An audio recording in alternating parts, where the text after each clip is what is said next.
Can you think of best occupations for a woman? Are they to be decided by a man or the woman herself? What happens when a woman slowly extricates herself from the clutches of patriarchy and takes charge of her own life? Hello everyone, welcome back to BooksDotCom Litgyan, and today's review is a modern day epic centering on a working class woman struggling against social stigma. Continuing with the translation series, today I have brought you the Malayalam book Arachar written by K.R. Meera, which was translated by J. Devika as Hangwoman, Everyone Loves a Good Hanging in 2014. K.R. Meera draws deeply from the well of women in India's past, attempting to give voice to all the countless women whose stories have been silenced over the years, from the snake goddesses to warrior queens, scholars to science fiction visionaries. It was originally serialized in Madhyamam Weekly in continuous 53 volumes and later published as a book in 2012. This book brought home to me yet again how many gems we have in regional languages in India and how invaluable translators are, without whom these treasures would be lost to most of us. This is Chetna's story, a 22-year-old who is born in Gridmalik clan of Chitpur, whose family members have been hangmen even before the birth of Christ, and they are mighty proud of it. Chetna herself was once a bright young student who passed her higher secondary with flying grades, but afterwards had to abandon her hopes of higher education considering their family's impoverished circumstances. Her father, Panibhushan Grid Malik, is in his 80s. He is a self-professed veteran of 451 hangings. Other than the father and daughter, their household consists of Chetna's mother, her paternal grandmother, her paternal uncle, his wife, and their two little children, as well as her older brother Ramuda, a quadruple amputee. His limbs had been hacked off by the revengeful father of Amritya Ghosh, who was hanged by Panibhushan. Chetna's life is spent surrounded by stories of long deceased ancestors, old newspaper clippings of her father's hangings, and the funeral pyre ashes that fill her street. The pride they harbor about their profession borders on arrogance. Chetna is yet to experience this sense of power surge through her blood. Her otherwise humdrum life is thrown into tumult when her father Panida gets keen to rope her into the family business. He is growing old, and when a rare opportunity of hanging Jatindranath Banerjee comes along.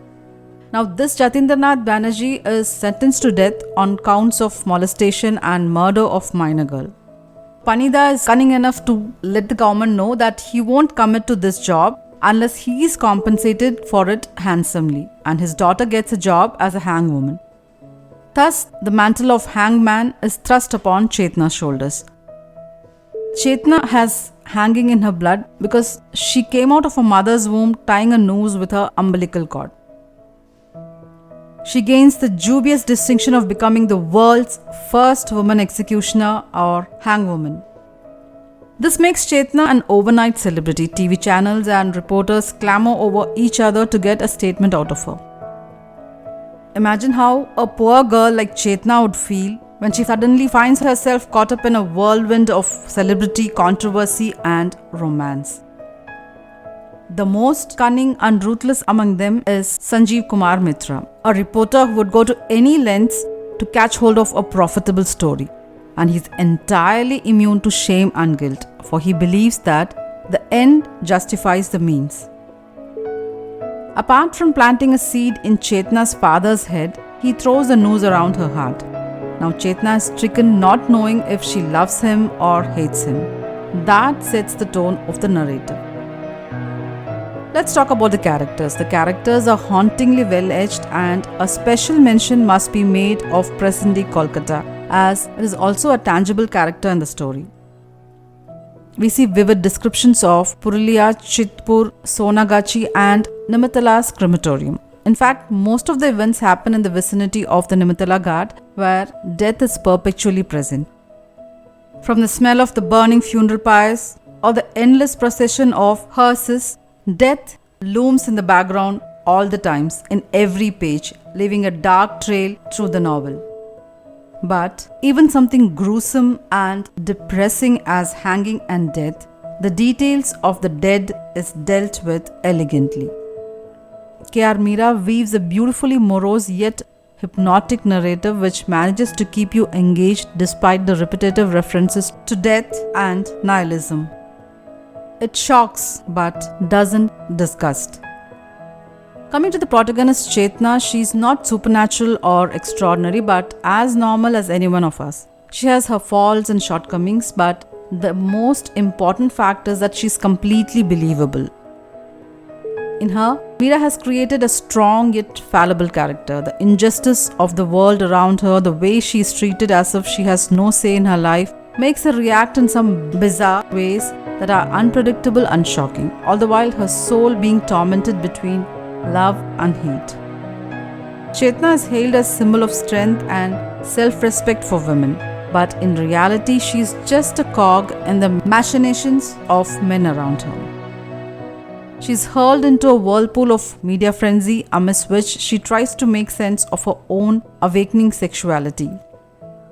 She questions her own ability to execute a condemned man and watches as her family is hit by a series of tragedies. While dealing with her fluctuating feelings of love, loss, desperation, hopelessness, helplessness, hate, rage and seething anger at the seemingly unfair hand of fate and life, it's not just the hangwoman we read about. It's also about all those before her who moved through their times, so it all culminates in a single moment when she has to decide whether or not to pull the lever. As the story progresses, she is hardened further and further by the atrocity she faces. More and more until she herself becomes the personification of feminism that is strong enough to ward off all advances made by the patriarchy. It is the lone battle she wages against the patriarchal society she lives in, the man she loves, her family, from the father to her mother and her grandmother. But most of all, she wages this battle against herself, to not succumb to her fears and her weaknesses, but to emerge above it. I'm sure all women will relate to Chetna and men will hopefully understand why this is so. The various moments she goes through from May 18th till June 24th, the day of execution, is written in a lyrical process that hits you hard.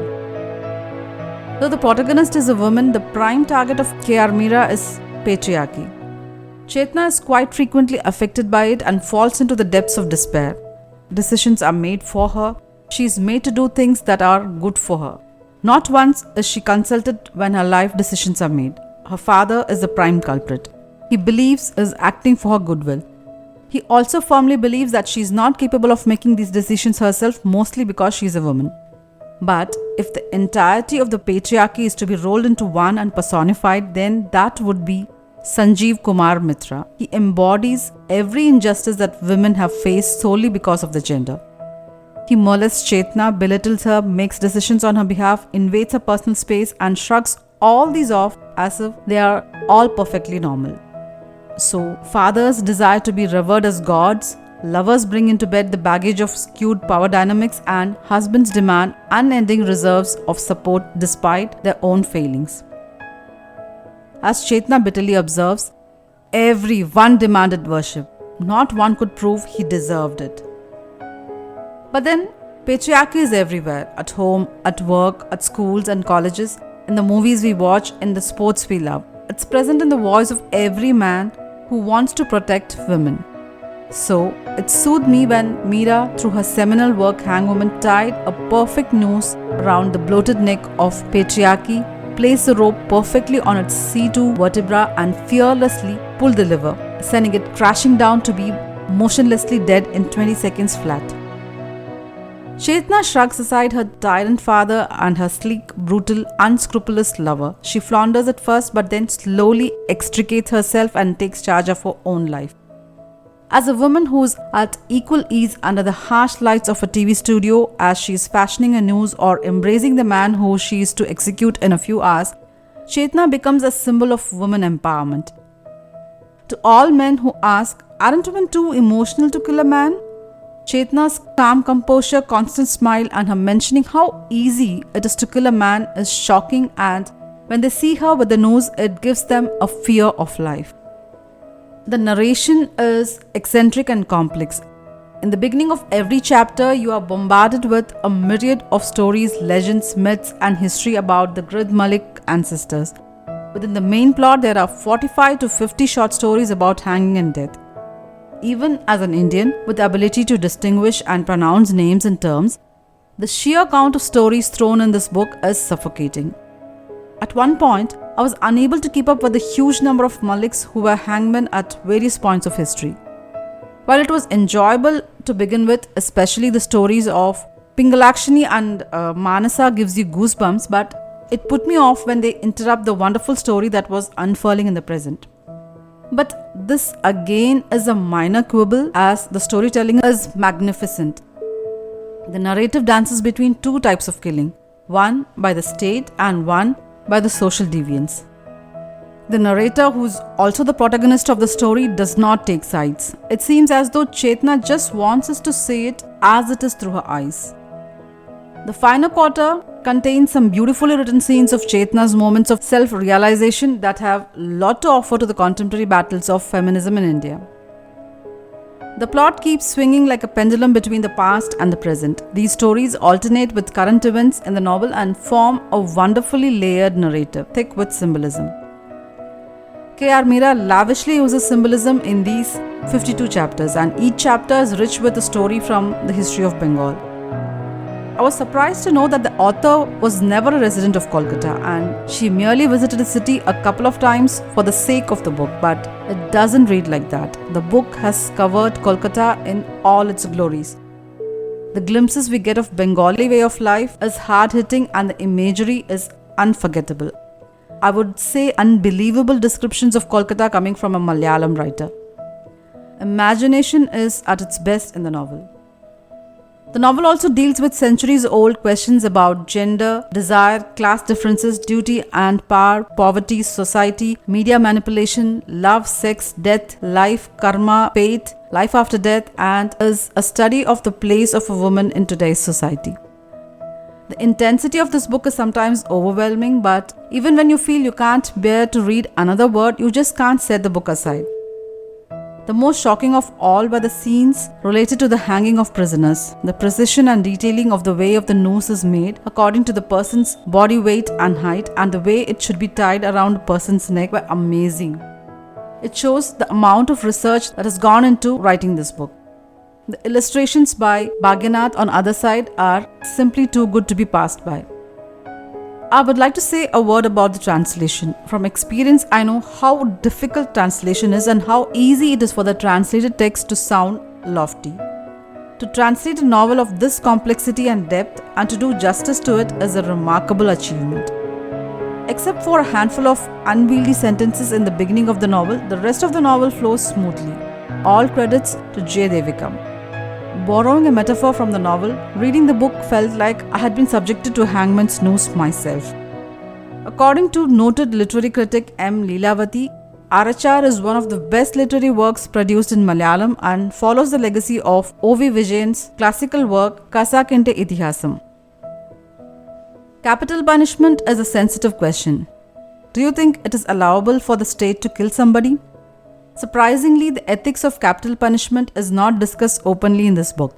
Rather, the author cleverly presents it as question and answer session during Chetna's TV show. Her father's bombastic speeches to journalists justifying it, and opinions of various characters, both pros and con. I'm reminded of Kamal Hassan's movie Virumandi, where this topic was discussed with better nuance, even though that was not the focus of the movie. But another question raised is, why just these people? The execution of murderers such as Jatindranath Banerjee is carried out in pomp with all the media attention, but what about the countless other murders, crimes and offences carried out by multitudes who never even get caught, or by those who are in power? It's not just that the death penalty is inhuman. It fails to serve the very purpose it was instituted in the first place. This story raises many questions within us. Is justice involving the taking of a human life justified? Is killing by the state murder or justice? Will you call this punishment justice or revenge? Is capital punishment a deterrent for crimes? All these are difficult questions and most of us shy away from these, including me. But they have to be asked at some point and Meera does it. However, it is not a political polemic, but more than that. Some books have to be read, others have to be experienced. This book falls under the latter category. K.R. Meera's Hangwoman is a complex and detailed saga of a woman who breaks free from the clutches of a controlling father, overcomes the manipulation of a man she both desires and detests, and comes into her own. This book is not a breezy read. It's laced with hard and bitter truths about the struggles and life of a poor woman in India. It was a difficult read because of extreme negativity of characters. I had many sleepless nights due to this. But despite that, I could read something beautiful between the lines. We do not make history, we are made by history. Martin Luther King's this quote sums up Chetna's life, for never before has there been a hangwoman anywhere. In these 552 pages, there are many quotable lines, but my favorite one is, it's not women who fear history, it's history that fears women. That's why there are so few of them in it. The whole idea of a career as an executioner is an appalling one, isn't it? And in a society where men dictate what a woman should do with her life, her body and her home, will Chetna be successful in executing her duty of perfectly tightening the noose? Hope you liked my review. If you're listening to this on Spotify or Apple, please do rate and review our show. And you can follow me on Facebook, Instagram and YouTube to share your comments and book suggestions. You can also write to me at BooksDotCom-Subhashini@gmail.com. Thank you for staying tuned till the end. See you in the next episode of Books.com. Till then, sayonara.